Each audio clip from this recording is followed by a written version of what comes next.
day, DynamicsCon community. I want to thank you for joining us today. I really want to thank the community for voting us in today, Perry and myself, to be able to do this great presentation to you and talk to you a little bit more about implementation success with methodology. So today, both myself and Perry Prescott, I'm David Bowles. I lead the consulting and business operations at Innovate, where we're really focused on driving great outcomes for our clients on Dynamics 365 implementations. I've worked extensively within the Dynamics AX, Dynamics FNSC community in implementations, as well as hosting Dynamics since 2004.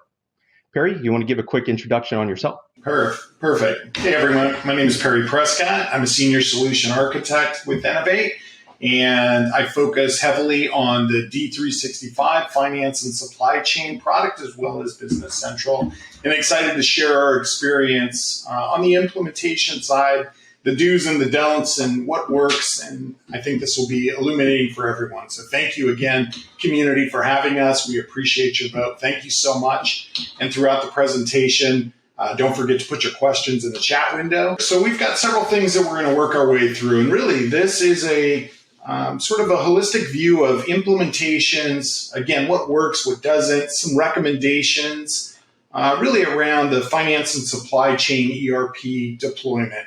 Really, it includes designs, team, templates, work streams, processes, how we manage training and UAT, workflow, data management, integrations, business intelligence, and change management. So today, we're going to also talk about some mistakes that are typically made during implementations. Going to keep it a little bit fun. So in some cases, it may be a little dramatized, but I think you can relate to a lot of these mistakes if you've been through an implementation. So mistake number one, we'll figure it out as we go. How many times, Perry, have we heard this being said on implementations? And it's scary because we know, just how tough implementations can be, and you want to plan just as much in advance as you can. Exactly right. We use the analogy, you wouldn't build a house without a blueprint, and ERP is no different, or software in general. So today, some of the things that we wanted to really go through are really the key areas that go into the planning and the methodology typically deployed today. And if you look around sort of the planets, if you will, we've got the project blueprint. And again, building a house, even if it's a spec house or a $5 million custom home, there's still a blueprint that says 1,900 square feet looks like this, and this is how you build it. ERP functions exactly the same way. So absolutely you have to start with a project blueprint, how the team structures and their communication will occur, how you deal with things like what is an ERP template? Is it a faster way to get going? How we deal with things like workflow approvals and segregation of duty. The big one is really data management itself and thinking about, is your data ready? Can we port this to the new system? And if not, what do we do? Integrations to things like payroll, tax services, and so many other things really make up the center here, which is that core planning aspect of the implementation itself. And so there's a little quote here that David put in: if you fail to plan, you're planning to fail. So let's talk about the project blueprint. And really, it's pretty simple. It is a document. Obviously, it is not visual like a big blue piece of paper with a lot of things. But what it does is mimics the same approach.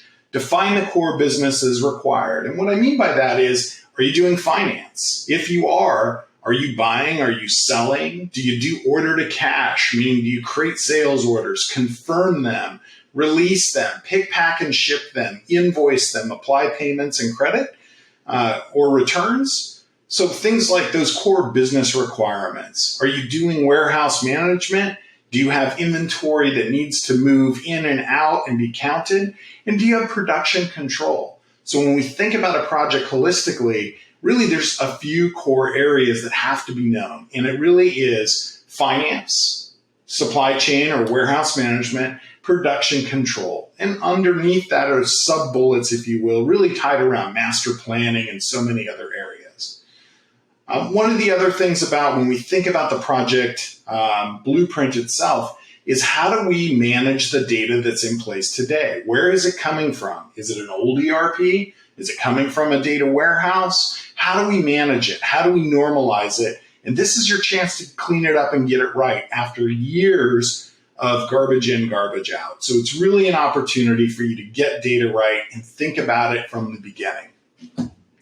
Also, the ability to set the expectations and clear deliverables. So not just the functionality, but the timing of the functionality. If we have to start with finance first, and then we can move secondarily into supply chain, and then the natural rhythm would be moving into production control. So for each of those work streams, what are the deliverables? So making sure that you understand from the customer perspective and from the partner perspective that we also understand what those expectations and deliverables clearly look like. A big one that typically is left out is integrations. And so when you start the project in the blueprint, we encourage you to get up on a whiteboard and say, okay, everybody involved, show us in your ecosphere today, here's ERP. ERP, draw it up on a whiteboard. And do we do tax automation? Do we do payroll? Do we do time and attendance? Look at all those systems that potentially either are going to be replaced by the new ERP or we have to integrate to those. And don't discount their importance. Make sure that in the blueprint, you account for the complete ecosphere of what the new future state of the system will look like. Defining the user experience is needed. So if we are using browser-based ERP, do we simply need mobility, like in the warehouse? Are we doing barcode scanning? Are we entering timesheets from a cell phone? Mobility is a big part. So thinking about the users and how they'll use this information and how they'll enter it is really a key of the blueprint. And then understanding the level of effort. Everybody wants to, include lots of different things. But the idea is really to get your core solution in play, figure out what the core is, how we deliver it, what the expectations are, to define the blueprint. Everything else becomes secondary after that. So team structures. This is a topic that I'm so passionate about because the teamwork really makes the dream work. I know it's a little cliche, but it really is so important. If you have everyone just kind of working in their own little silos during a project implementation, you're not going to see the success rate that you would if everyone's working really cohesively together. And more than ever, with our remote workforce type world that we're living in today, teamwork is really important. So if you think about teams and breaking this down to a little bit more of a scientific level, it's important that you first identify who the teams are and ensure that the team members know who is on each team and what responsibilities that are had by each team. You define those contacts, you put them into a SharePoint site or at worst an Excel spreadsheet that everyone has access to, and it's kept real time. So if you roll someone off the project, you put someone onto the project, everyone understands that, and it's really important to communicate those changes to the entire group when they happen. Don't just assume people are going to know those changes are happening. Scheduling meetings and setting up meeting schedules, that's really important. A lot of times meetings are just had whenever they're needed. And a lot of people are burnt out with the number of meetings that we have in today's world. But meetings are important. If you think about it from the individual perspective, a lot of times people aren't thinking about the big picture because they're really focused on what it is that they've been tasked to carry out in the project. So they're not necessarily thinking about a change that they're making, the impact that it has to other team members, or the overall impact to the project. If you have recurring meetings to talk about project status, to talk about issues, risks, etc., the things that are discussed may trigger someone else to think about, oh, yeah, I've got something that's going to impact here, and I didn't think about raising it, but now I'm going to raise my hand and make sure that everyone's aware of it. Having that level of coordination, cohesion in the team, so important for project success. It's weekly status reports or status meetings. Again, may sound like a little bit of a cliche type thing to have, but it's really important. And status meetings and status reports shouldn't be check the box. Anyone can go out and read a status report, but discussing what that status report really means, what it means for the project and what it means from an impact on the project timeline or the impact to risk, it's really important that those types of items are discussed during these project status meetings. Monthly leadership meetings. This is a huge must. If you think about it, a lot of projects are failing because there's not executive sponsorship. There's an executive involved, but they're just getting the deal across the line. They're getting the agreement on the product. They're getting the agreement on the timeline, and they're getting the agreement on the resources. And then they step away in some cases. It's really important that you have the project sponsor, the executive sponsor, championing the project and being involved with the project from beginning to end. If you don't have that, you're not going to have the support, the tiebreaker there, the person that can help, minimize the chaos or come in and help, try to solve some big issue that the group either doesn't have the responsibility or the accountability to solve. So it's really important that you engage executive sponsors in these in meetings that you have that are key to the project success. Open and honest communication. This one, I believe, is pretty tough outside of the implementation, mindset and the implementation rush. It's really hard to get it within implementations we see from time to time. So it's really important that you set expectations with your project team that, there's not going to be, penalties. There's not going to be, harassing type conversation, that sort of thing, because somebody maybe failed to deliver. You've got to really create this comfort zone where people can speak out when there's problems, when, they fail to meet a deliverable, and say it as early as possible so that everyone can get together, brainstorm, and figure out how they're going to overcome it. So that way the project time frame doesn't expand or change doesn't affect the project materially and impact the success of go live. Whether it's good stuff, whether it's bad stuff or the ugly, don't hide it. Bring it forward. There's a saying, that a good wine gets better with age. Well, bad news doesn't get better with age. Matter of fact, it makes the problem worse. And then I talked a little bit about tie breaking with the executive sponsor. That's really important. If you don't have that executive sponsorship, let's figure out who is going to break the tie whenever there's challenges and things that cannot be overcome by the project team members. Perry talked a lot about planning. It's important that you not just stop planning at the time that you're ready to start implementing, but have that plan being a living, breathing document over the course of the implementation.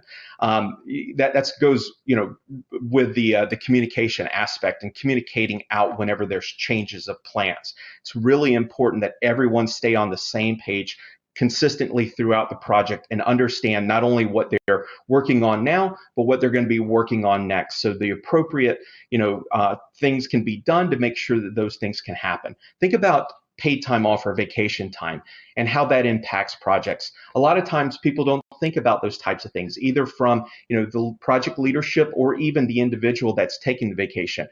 That person may say on Friday, oh, by the way, I'm out next week. Well, that person may have some critical deliverables that's assigned to them. Think about how impactful that is. So keep the lines of communication open. Make sure that everyone understands the plan and make sure that everyone speaks up if they foresee anything, not just a week or a day before, but months in some cases before that project task occurs, ensuring that they're communicating, anything that they foresee that's going to impact the ability for that thing to happen. This last piece, so important. You got to keep things upbeat. Project implementations, there's a lot of hard work, a lot of hours that have to happen in order to make these things go off, successfully. Sometimes there's risks and issues that require people to put longer hours in. So it's so important to keep the team motivated and keep morale as high as possible. So if you have the opportunity, you need at every opportunity to celebrate the wins that you have. Make sure that you define what the key milestones are and celebrate those when you're winning. If you're missing a milestone, again, you want to keep the team as excited and as celebratory as possible. You don't want to kill morale by making a huge deal out of a missed milestone. Rally the troops, figure out a plan on how you're going to make up for the missed milestone, and define what success looks like on fixing that milestone miss, and then celebrate that win.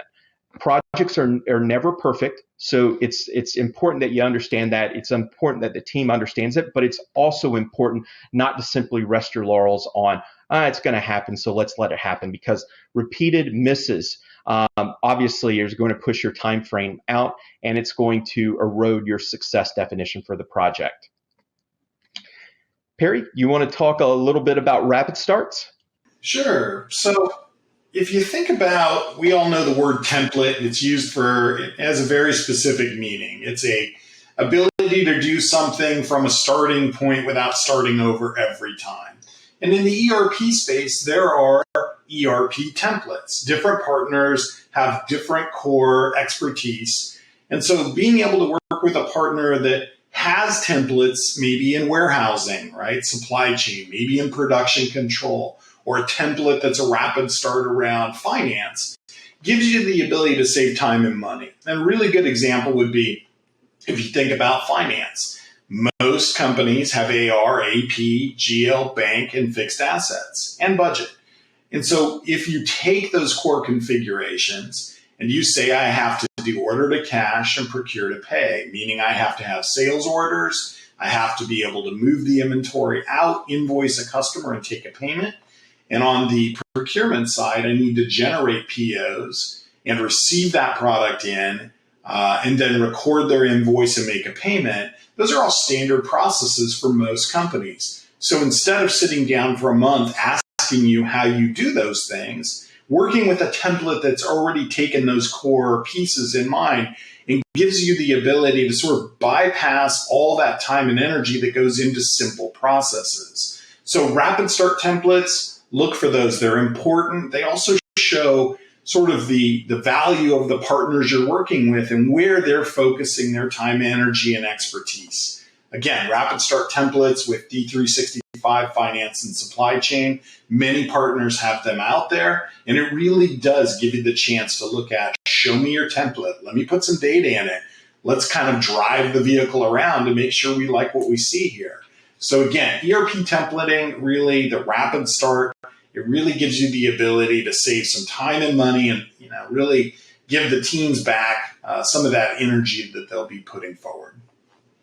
Thanks, Perry. So before we talk about workflow, I just want to remind everyone in the conference chat, if you have any questions, if anything that we've talked about so far has raised an idea in your mind or a question that you might have, please put it down and we'll address it at the end.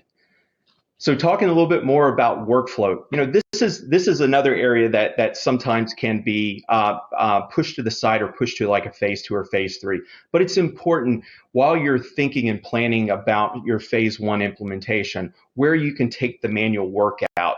Just think about how much training has to take place if you don't use workflow, if you don't define the work that you're going to be doing that is not going to, require someone to manually push the paper. This is not a word, but I'm going to make it up and go with it anyway. You need to QAtize the work. You need to make sure that people don't have to figure out what it is that they need to do next. Set workflow up so that something moves from person 1 to person 2 to person 3, and they don't have to go out and hunt that work. This is really important in things such as accounts payable and general ledger, but it can also extend out into supply chain management, warehousing, production, et cetera, or other modules within FNSC. Microsoft Flow or Microsoft Power Automate, however you refer to it today, that is a key workflow automation tool that integrates directly into FNSC, and it's important that you leverage that as much as possible in taking out the manual work so that your team is really focused on where the value add is. Don't forget, outside of FNSC alone, Microsoft Flow, Power Automate can be used with Office 365 as well as other products that integrate directly into FNSC. So don't limit your focus there. Define the approvers for different types of work that needs to happen and what that work hierarchy is. You want to make sure that you also set SLAs or OLAs, service level agreements, operational level agreements, however you refer to it in your organization. Make sure that you have that so the appropriate escalations are happening. So it's great that you put this work all into a queue, but what happens if the person that's supposed to take action on that work goes on vacation or whatever the case may be? You don't want it sitting out there for a week or 2 weeks. You want it to make sure that it goes to the next person if it's not responded to in a certain amount of time. And then set different types of conditions on your workflow. Make sure that it is it's not really rigid, but instead goes to different queues or different people depending upon the situation, which makes it really flexible and you get a lot more value out of it than just making it only go one direction and then coming back later and thinking, well, it didn't really serve our needs, or it wasn't that great of a tool, so we ripped it out and instead went back to manual. It's really important going back to the planning side and thinking through your business process and thinking through which business processes can have automation and workflow built into it. So Perry, you want to talk about data management next? So data. Data is something that always ends up an afterthought, and data management needs to start from day one. And what I mean by that is we're building an ERP system, and let's say we're building specific to just financial needs, AR, AP, GL, bank, fixed assets. So I have master data from another system or another source that has to be moved into the new system. And it's a good analogy of the, round peg in a square hole. How do you know the data that you have will port over to the new system? And a lot of times data, legacy data, is polluted with, test data, bad data, or obsolete data. And so being able to understand that core data from the beginning, how much do we have to move? How will we move it? Has somebody cleaned it? Is there new data that needs to be added? Those are all perspectives that need to happen from day one. And so typically a data management team between both groups is required to really help you understand, are we just moving from legacy ERP, or are we pulling data from maybe CRM or a payroll system or something else? So being able to understand where the data is coming from, is it ready, is really an important thing. And then just like we talked about rapid start templates, there's also data management templates. And so when we think about master data, customers, vendors, chart of accounts, inventory, there's actually templates that all the partners we have in different iterations, depending on the products that we're working within, that allow us to take your data and put them in our templates, purify them in the templates, and upload them directly into the system. And that's an exercise that should really start from the beginning. And as you get closer to the end and we start talking about go live, we sort of prove this theory out by doing a mock cutover. So let's load all the master data. Let's collect all the incremental data itself. And let's try to put it into a copy of the system and see if it works. We call those mock cutovers and data loads. So again, data management, start thinking about it from day one, how it's going to be moved. Is it complete? Another big point is historical data. Well, I want the last 20 years of all my legacy data in the new system. And I think most partners now, it's really a best practice to say, okay, do you really need all that legacy data in here? Or can you simply reference the old data, maybe from a data warehouse? So if you're doing master planning and forecasting, or you've got to pull reports, or you've got to keep a period of data for so many years, does it make sense to import it into the new system? Or does it make more sense to start the new system fresh and reference the historical data? And those are all questions that your partners can help answer with you, depending on your own situation and data needs. And then again, how can we be sure? How do we know this data is ready to go? And again, we go through a series of mock cutovers where we load the data into the templates. We push or import those into the system, and we look for errors. We start running core practices. Order to cash, procure to pay. Can I sell it? Can I buy it? Can I count it? Those are all ways that we manage that data so that it is perfected by the time we get ready for go live.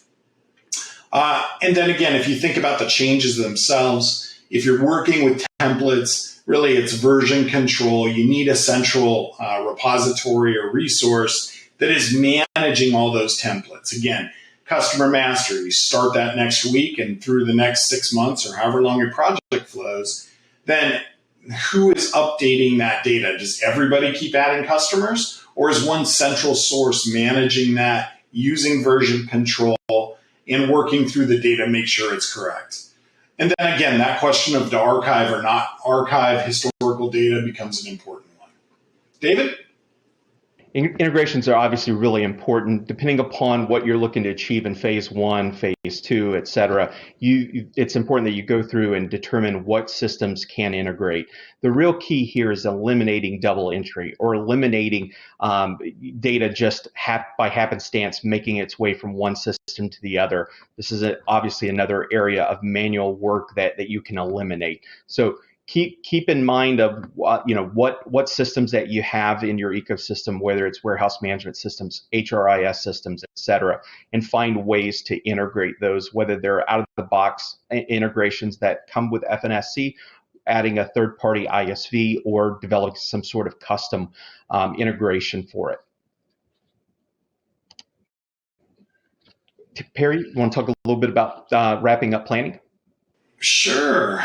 So again, that big center planet, if you will, really understanding, what is there to plan. And there are so many aspects of we talked about, blueprints and teams and templates and workflows and data, but really it's a big part of this as well as there's a beginning, middle, and an end. There's always a start date. We're expecting to start here, but there's always the request for more work, right? Something that was missed, whichever team it came from.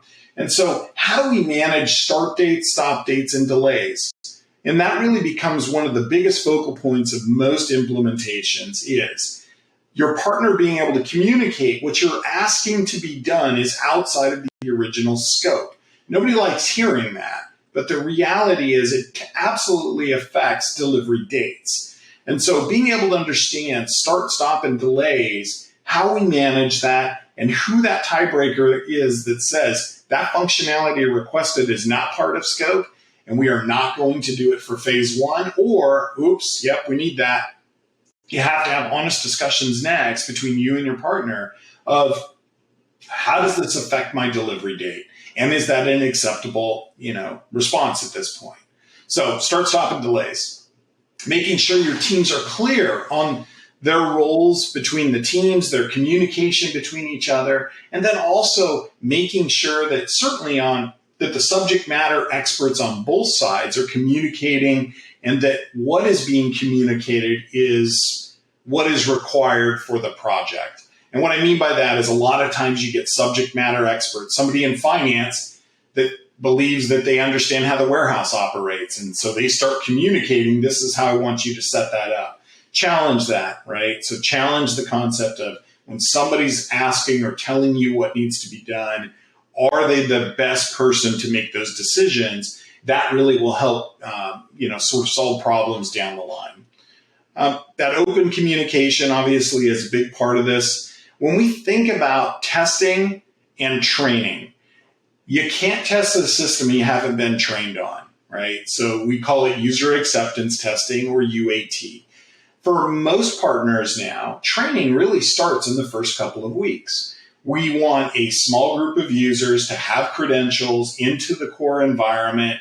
They're not going to be making changes, but they're going to start learning how to, look at a purchase order or a sales order or how to manage some data. They're trying to get up to speed and comfortable with the system in order to start testing. But in order to test the system, we have to have the concept of test cases. And a great example of this is don't just go test for creating a purchase order. Instead, take a bigger approach and say, okay, I'm going to build a test case called building a purchase order. And with that, you're going to be very specific. Which legal entity am I testing in? What vendor am I buying from?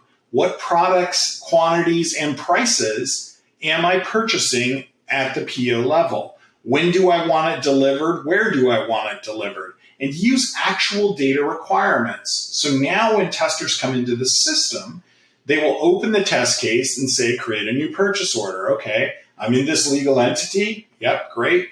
I need to create a new purchase order from this vendor for these items. And I basically follow the script.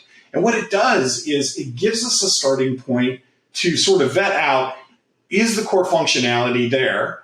Instead of people just randomly saying, I have a week to go in and start testing purchase orders. So again, test cases and testing really is driven from initial training, ongoing training, and then usually group training somewhere closer to the end. So testing training, the days of we'll train you after we're done, that's just not the case. It starts almost immediately.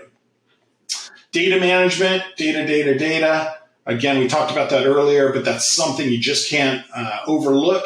And start looking at templates, start looking at the core data structures with your partners, and make sure that everybody understands what you're working with. And then integration. So after you've built this core system and now you start to integrate, you still have to go test all of those integrations and deployments. So make sure you have test plans around integrated platforms as well. And then the go live planning and post go live support. David? Thanks, Perry. So planning, we've talked a lot about planning, but let's talk about the tools briefly. It's important that you have a plan on what tools you're going to use and execute those tools throughout your implementation. So we've listed a couple well-known tools here to be thinking about as possible options, whether it's Jira for your task management or your agile execution, Smartsheets or MS Project for your project plan, your project schedule, DevOps for anything that's technical code development and deployment related, and then from a document repository perspective, SharePoint or something of the like.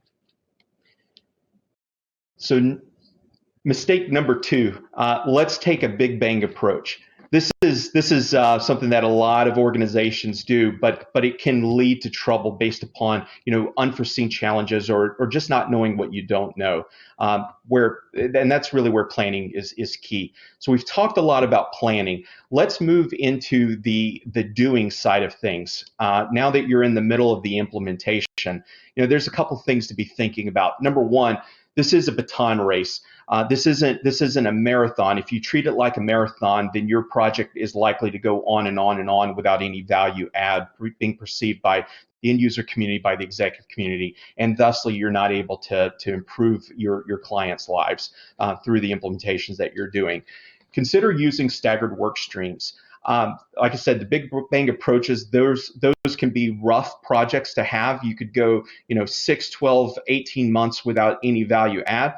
If you can find ways to be able to focus on just implementing core financials first, followed by industry verticals modules next, that's really important to consider.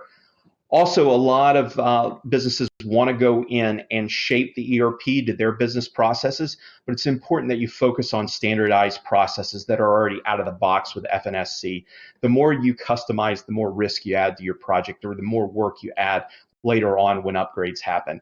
And then getting your team ready is really important. It's important that you invest in your team's ability to get trained up and not just relying upon long-term muscle memory once you go live for them to be able to get really efficient and optimized to using the system.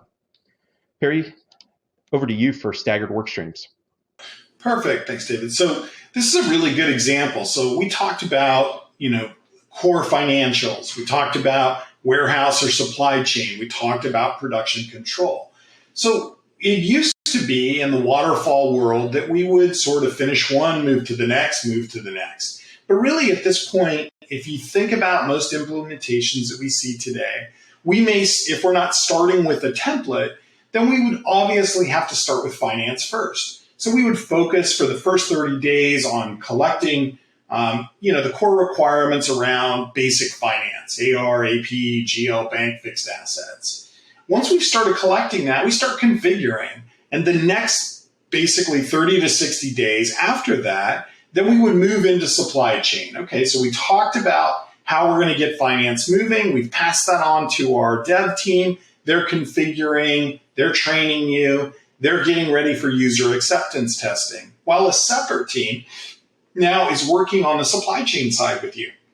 And so a really good example of these staggered work streams is if you take a 6 to 8 month project, the first 30 days is going to focus heavily on finance and the financial requirements and data that need to be configured. The next 30 days is going to be focused on the supply chain. So tell me about your warehouses. Let's talk about the racking, the bin bay. Let's talk about inventory and scanning and all those different things. And then we'll get a separate team moved into that supply chain work stream. And then 30 days after that has moved along, then we move into something like production control. So staggered work streams give us the ability to take our functional consultants that operate specifically within core areas, finance, supply chain, production control, and master planning. It really allows them to break out into separate groups, solve problems in smaller teams, and making it a much more agile environment to work in. David? So mistake number 3, let's make the software look like our old software. That is definitely a mistake that a lot of clients make because it's really important that they continue the same processes in their minds as they had with their previous system. Regardless whether your previous system is another Dynamics ERP that you're upgrading from or a competitive software, it's really important to understand the out-of-the-box processes and critically evaluate whether your business can move to those standard processes. If something needs to be customized because it's different in your business, then sure, by all means, go ahead and customize. But I think it's really important that you stay focused on leveraging out-of-the-box functionality. There's so much of a ripple effect the more that you go to a customized process or through configuration, through actually modifying the code inside the systems. There's so much that could be impacting later down the road, whether it's upgrades to new versions of the software that deprecate pieces that the customization is touching, or whether it is the need to merge code because you've modified some base classes or base forms inside the application. So really stay focused on using out-of-the-box functionality. A lot of businesses say that they want to use out-of-the-box and they're not going to customize. When they really get in to the mix and they start building out functional designs, then they start customizing and they forget about what they said originally because it feels like we can't adapt the business to the new standard processes. Stay really focused there. It's really important that you minimize customization. Just a quick reminder, if you have questions, please put it into the conference chat. Mistake number 4, we'll figure it out after we go live. This is a bad one. It's really important to focus on, planning up front and ensuring that you don't wait until after you're live to figure it out. Perry, you want to talk a little bit about learning and creating new habits? Yeah, absolutely. So we talked a little bit about this, but really the goal is when we think about new software implementation, I don't care what it is, CRM, ERP, payroll, something else, users are terrified. They don't know what they don't know. And so getting their hands on the keyboards almost immediately helps us overcome. We don't want them to gain confidence after the system's live. We want them to gain confidence closer to the middle of the project so that they can be part of testing, right? So training for us, again, get your teams actively engaged with your partners when you're talking about concepts, creating a purchase order, creating a new inventory item. Really have the ability to have them actually sit behind the keyboard, have them explain the process to them, let them gain those small successes. I did it. I created a purchase order. Hooray. And now I can go create a sales order. And that adoption will become contagious. And inevitably, there's always people that end up your super users, the ones that love the system, that can't stay out of YouTube because they're learning new stuff. That is a fantastic also group to have involved in when you're trying to teach a team internally about something, not just having your partner explain it, but somebody who is, sort of a valued resource internal to the company, being able to say, yeah, I did all this stuff. It works. Let me show you. So don't underestimate the ability of, don't just have your partner train you, have your people that are excited by this, let them also share what they've learned with those other users. create that adoption early and often. And again, all that sets us up for success when we think about testing. Here are 1,500 test cases or whatever it is. We have them documented. They're very clear. We can sign those off. And most of these people have now been through enough hands-on practice in the system to comfortably test. David? So mistake number 5, this is not your grandfather's ERP. It really isn't. Now that FNSC is cloud-based, it's a lot different. The way that the implementations go are also a lot different. Couple things to think about when you're going through your implementation is monitoring and controlling your ERP process. Change management is obviously very important to focus on, ensuring that change doesn't wreck your plans. Business intelligence, it's also important to consider business intelligence and how you're going to leverage it. If you're just using plain old reporting, look to really upgrading your business and your decision support systems into leveraging analytics. And then when there's issues that happen, when things go bump in the night, it's important that you don't ignore those things, that you get really focused, you get the right team together and quickly solve those types of issues. And then as you're going through and closing the project, it's really important to be focused on building out a go-live readiness checklist.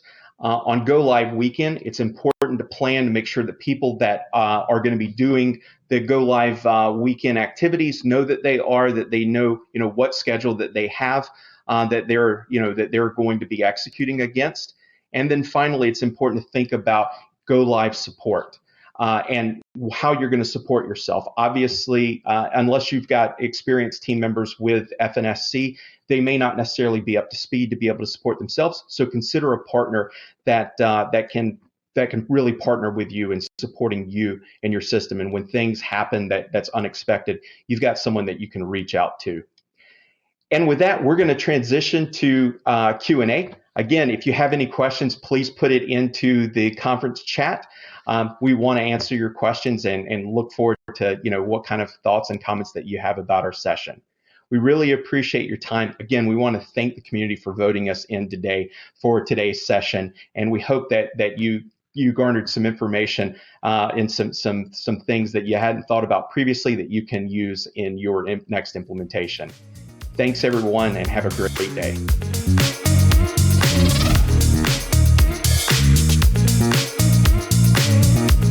Hi there. Good morning. Good afternoon. Thanks for attending our session today. I'm not David, but I am Danielle, Director of Product Marketing here at Innovate, and I am going to help Perry moderate a few questions that we've got, and we have quite a few, Perry, so let's get started so we don't miss any.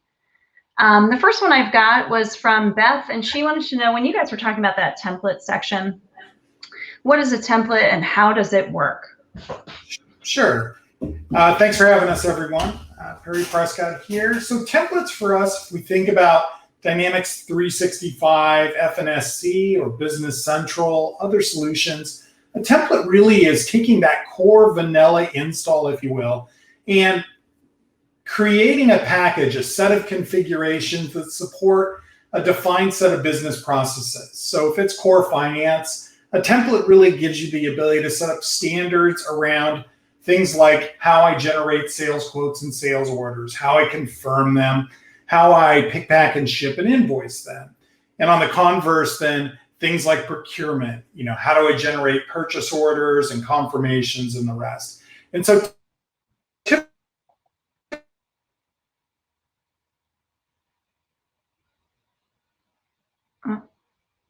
with a template, has a focus on something like industry specific project by, instead of us spending 12 weeks working with you and saying, how do you create sales orders? We show you, here's our template and here's how we create sales orders. Is this a good starting point?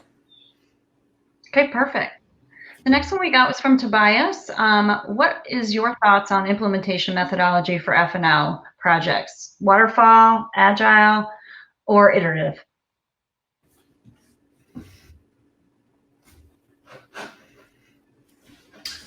Sorry, Danielle, I'm having Wi-Fi issues here. Can you repeat the question, please? Yeah, no problem. He was just asking about implementation methodologies, waterfall, agile, or iterative. Sure. I think it really depends on the partner, the teams, and the client, what works best for everybody else. What we know is projects take longer